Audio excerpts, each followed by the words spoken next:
बिस्मिल्लाहिर्रहमानिर्रहीम। मैं चौधरी शरफ Nawaz cosmos news के साथ इस्लामाबाद से। वज़ीर इमरान खान का कहना है कि किसी भी नई हुकूमत को तैयारी से पहले इक़्तिदार में नहीं आना चाहिए। मरीम नवाज की वज़ीर इमरान खान के बयान की शदीद तनकीद। वज़ीर आज़म वज़ारतों और डिवीज़नों की ब्रीफिंग के लिए बगैर चले गए। उन्होंने 12 वज़ारतों से 6 मिनट तक ब्रीफिंग लेनी थी।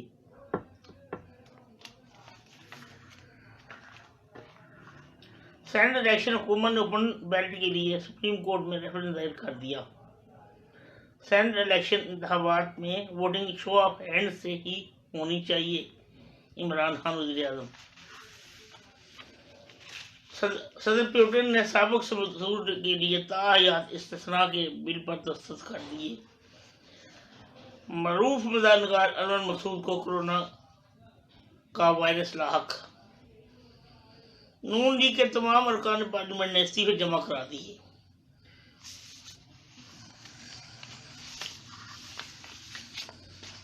दो 2020 में मदाफ से बिछड़ने वाले पाकिस्तानी स्टार्स की खबर भी आज की स्पेशल न्यूज़ बुलेटिन में शामिल है। इसके अलावा आपको लिए चलेंगे क्रिकेट के मैदान में जहां शादाब खान को शामिल नहीं किया गया, उनके बगैर क्रिकेट खेला जाएगा। अब खबरें और उनकी तफसील। किसी भी नई हुकूमत को तैयारी से पहले इक़्तिदार में नहीं आना चाहिए। वज़ीर आज़म इमरान खान। मरीम नवाज की वज़ीर आज़म इमरान खान के बयान की शदीद अल्फाज में तनकीद। वज़ीर आज़म इमरान खान का कहना है कि किसी भी नई हुकूमत को तैयारी से पहले इक़्तिदार में नहीं आना चाहिए। 3 माह तो हमें गवर्नेंस समझने में लग गए, 1.5 साल तक तो सही अदाद शुमार ही पता नहीं चल सका। बिजली के बारे में सोचकर रात को नींद नहीं आती।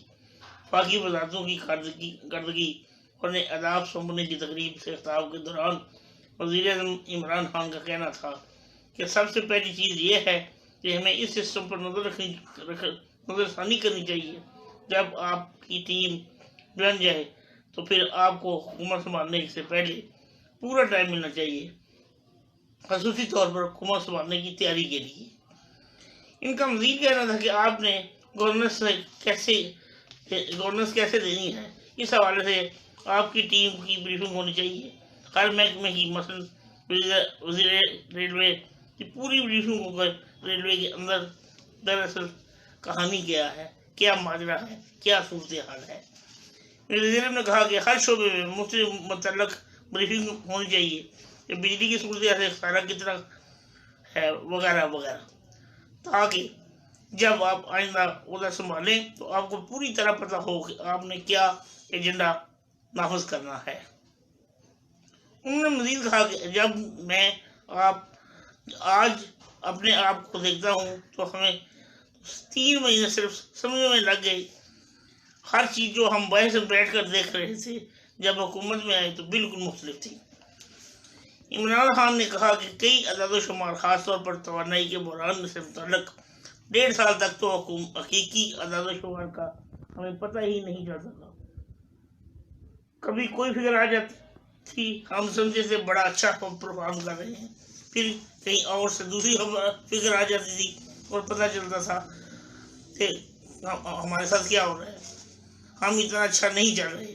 वज़ीर इमरान खान ने कहा कि मैं अपनी राय दे रहा हूँ, कभी भी नई हुकूमत को इस तरह हुकूमत में नहीं आना चाहिए। इसकी पूरी तैयारी होनी चाहिए, इसको पूरी तरह ब्रीफिंग देनी चाहिए।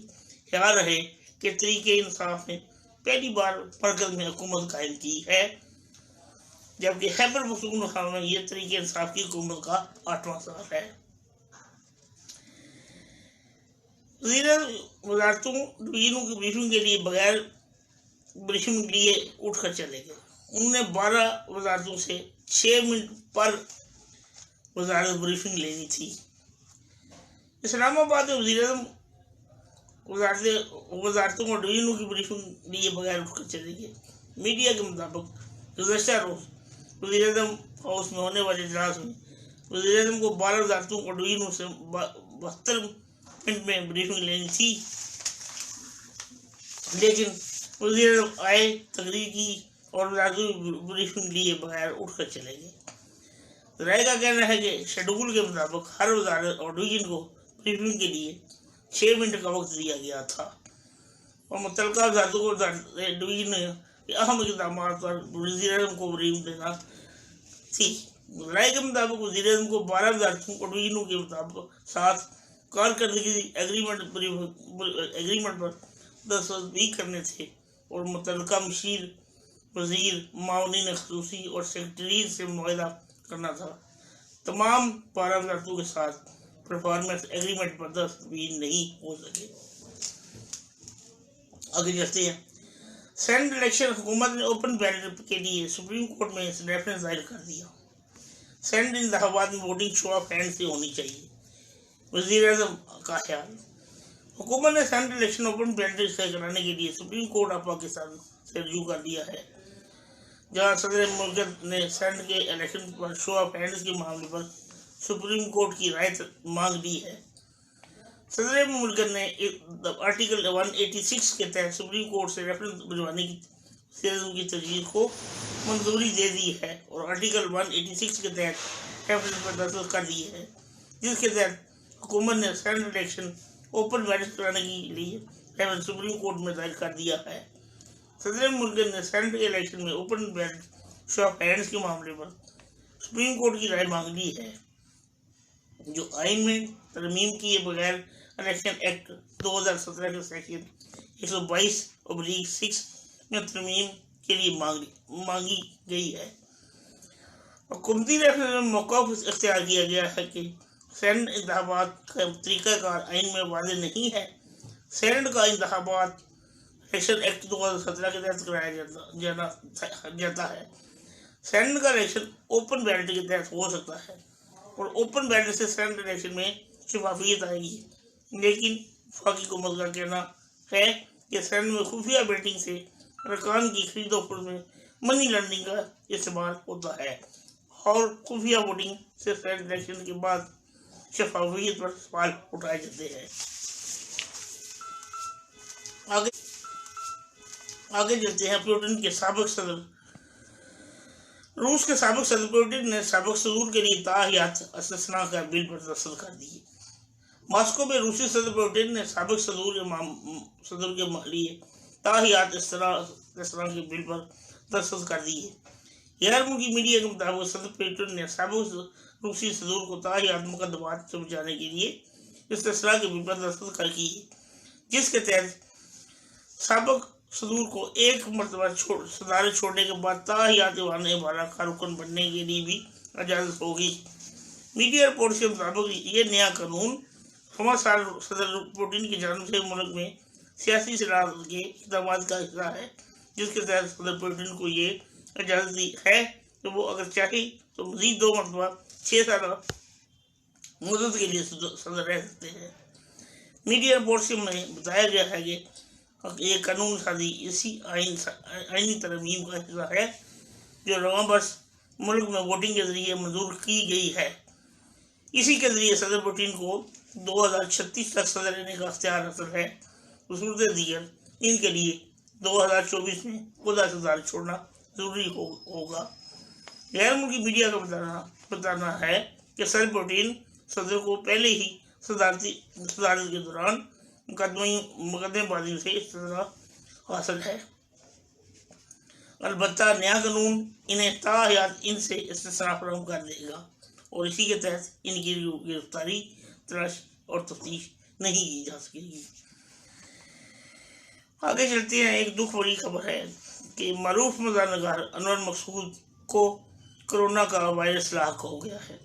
गुज़श्ता हफ्ते पाकिस्तान में के मरूफ मज़ाहनगार अदीब लिखारी होस्ट अनवर मकसूद भी कोरोना वायरस का शिकार हो गए हैं। ताहम अब इनकी तबीयत बेहतर है। नामवर मज़ाहनगार अनवर मकसूद के बेटे बिलाल मकसूद का कहना है कि इनकी वालदा की तबीयत अब बेहतर है और वह सेहतयाब हो रही है। गुज़श्ता हफ्ते मरूफ ड्रामा नगार 85 साल अनवर मकसूद का कोरोना वायरस टेस्ट मुस्बत आया था, जिसके बाद इन्हें खुद को घर में करंतना कर लिया गया था। अनवर मसूद ने अपने चाहने वालों से सेहतयाबी की अपील की और कहा कि खसूसी तौर पर वो मुझे दुआ में याद रखें। वाज़ेह है कि अनवर मसूद मुल्क में अदब का बड़ा नाम है, जिन्होंने कई ड्रामे लिखे। सब ही ड्रामे अवाम में बेहद मकबूल रहे। आगे चलते हैं लाहौर, जहाँ नून लीग के तमाम अरकान पार्लियामेंट ने इस्तीफे जमा करा दिए हैं। लाहौर में मुस्लिम लीग नून के रहनुमा राना सनाउल्लाह का कहना है कि पाकिस्तान मुस्लिम लीग नवाज के तमाम अरकान पार्लियामेंट ने सूबाई और कौमी असम्बली के अरकान ने पार्लियामेंट के अंदर के खैर लब्बैक कहा। फिर मुल्क या बीमार अरकान ने भी अपने अपने इस्तीफे भिजवा दिए हैं। उन्होंने बताया कि अगले हफ्ते आइंदा की हिकमत अमली के हवाले से जातीय मॉडल टाउन या कहीं और मुस्लिम लीग नवाज वाले अपना इकट्ठ कर रहे हैं, जिसमें तमाम अरकान असम्बली को मदऊ किया जा रहा है। वाज़ेह रहे कि तमाम हुकूमत मुखालिफ अपोजिशन इत्तेहाद PDM ने असम्बली से इस्तीफे देने का ऐलान किया है, जबकि वज़ीर आज़म ने ऐलान किया है कि अपोजिशन के इस्तीफों की सूरत में ज़मीनी इलेक्शन कराए जाएंगे।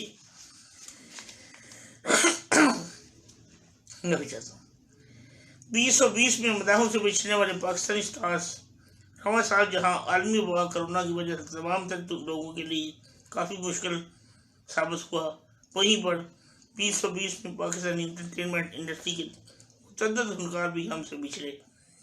आज हम इन तमाम फनकार के बारे में बताएंगे जो इस साल यानी 2020 में हमसे बिछड़े। सबसे पहले आती है सबिया खानम, लीजेंड अदाकारा और पाकिस्तानी फिल्म इंडस्ट्री का बड़ा नाम। सबिया खानम रवां साल जून में अमरीकी रियासत वर्जीनिया में इंतकाल कर गई। सबिया खानम ने अपनी फिल्मी कैरियर का आगाज 1950 में फिल्म बेली से किया। चमन में फिल्म गुमनाम से इनकी शोहरत को 4 चांद लग गए। फिर 56 में उन्होंने फिल्म दुल्ला पट्टी में नूरा का किरदार अदा किया, जो शायकीन को नहायत ही पसंद आया। इसके बाद दूसरे नंबर पर तारक अजीज हैं, जो चंद माह पहले हमसे बिछड़ गए। रवां साल जहां आलमी वबा कोरोना की वजह से तमाम तर लोगों के लिए काफ़ी मुश्किल साबित हुआ, वहीं 2020 में पाकिस्तानी इंटरटेनमेंट की मुतअद्दिद फनकार भी हमसे बिछड़े। आज हम आपको इनके तमाम फनकार के बारे में बताएंगे। आगे चलते हैं। चंद दिन पहले यानी आज से 2 या 4 रोज़ पहले की बात है कि मारूफ पाकिस्तानी फिल्म हीर रांझा की हीर फरदौस बेगम इस जहान पानी से कूच कर गई। उन्होंने अपनी ज़िंदगी में सबसे मशहूर फिल्म हीर रांझा में किरदार अदा किया। टोटल उन्होंने ज़िंदगी में 150 फिल्मों में फ़नी जोहर दिखाए, जिनमें मलंगी, हीर रांझा, इंसानियत समेत बहुत आले पाए की फिल्में थी, लेकिन अब वो हमें नहीं रही।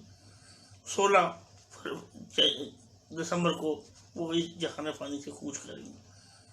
ज़ारा आबिद रवां साल मई में PIA की परवाज़ PK 8303 कराची एयरपोर्ट के करीब आबादी पर गिर कर तबाह हुई, जिसमें एक 91 मुसाफिर और अमले के 8 अरकान सवार थे और बदकिस्मती से इस परवाज़ में पाकिस्तानी फैशन इंडस्ट्री की मॉडल ज़ारा आबिद भी मौजूद थी। कब नींद अमान रहा, हर दिल की धड़कन तमाम पाकिस्तान में दिखाए हुए, हर घर की रौनक अमानुल्लाह खान। 6 मार्च 2020 को हमें ना रहे, वो भी एक अजीब दिन था। अमानुल्लाह आजम से लोगों छोड़कर इस दुनिया से कूच गए। अल्लाह उनकी रूह को साले सवाब भेजे। तमाम पाकिस्तानी उनके लिए दुआ हो।